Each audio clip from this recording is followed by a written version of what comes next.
We think too much and feel too little. More than machinery, we need humanity. More than cleverness, we need kindness and gentleness. Without these qualities, life will be violent, and all will be lost. Since the recent updates to Planetside 2, the player base has grown extensively. Remembering these few basic tips can help you gain an advantage over your opponents and regain control of our axis. 1. Declare your allegiance.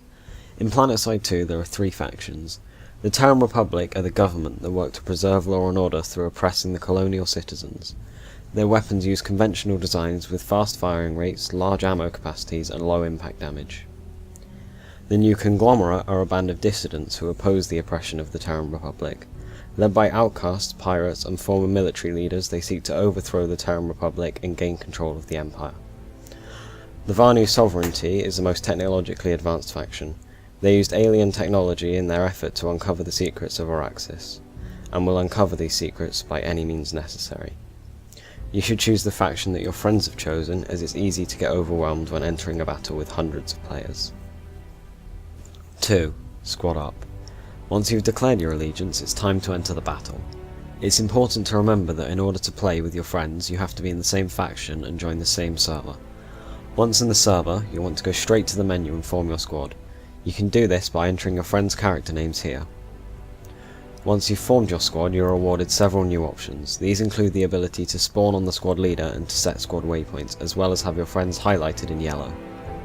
Being in a squad makes it much easier to capture different objectives without the risk of being killed and having to travel back to the objectives.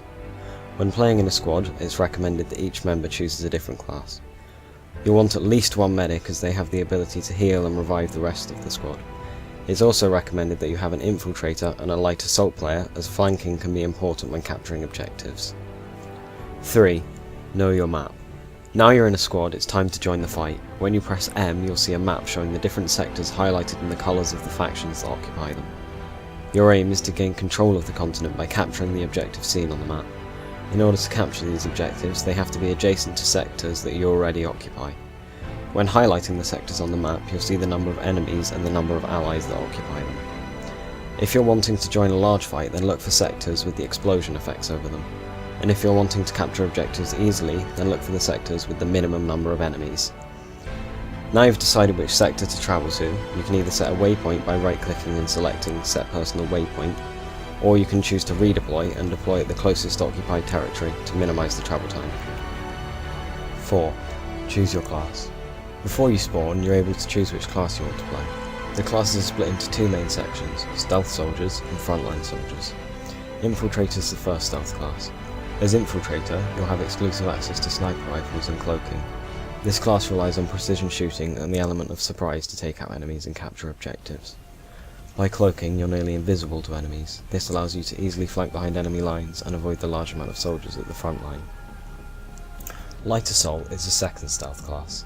As Light Assault, you'll have access to jetpacks, which enable you to scale buildings and move around the battlefield at high speeds. They also have access to the largest array of explosives, including several grenades and C4 charges. As Light Assault, your role is to flank the enemy and take out small groups of foot soldiers while remaining separate from the rest of your faction.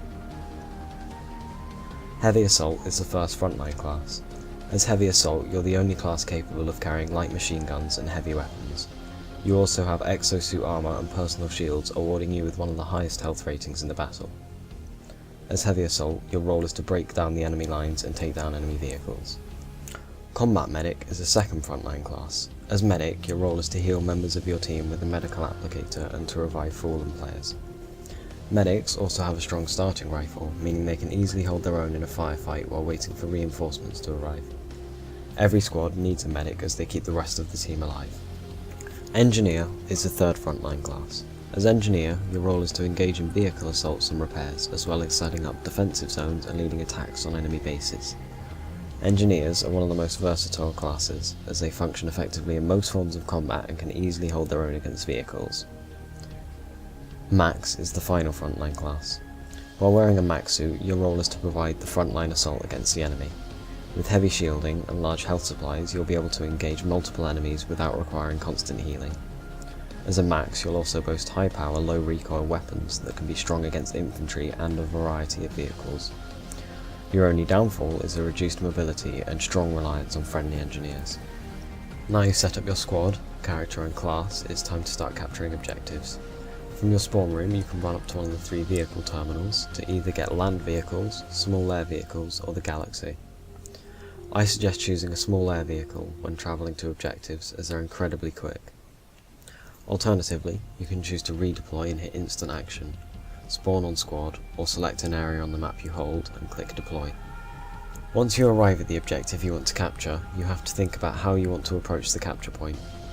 The majority of players will run straight for the front entrance only to be gunned down by the enemy's front line. Instead, I like to drive or fly behind the enemies and get to the objective as quickly as possible. By killing minimal enemies, you reduce the chance of being seen on the minimap. This makes it much easier to capture the objective. Also, once a sector has been captured, it allows your team to spawn and help to eliminate any enemies that are left.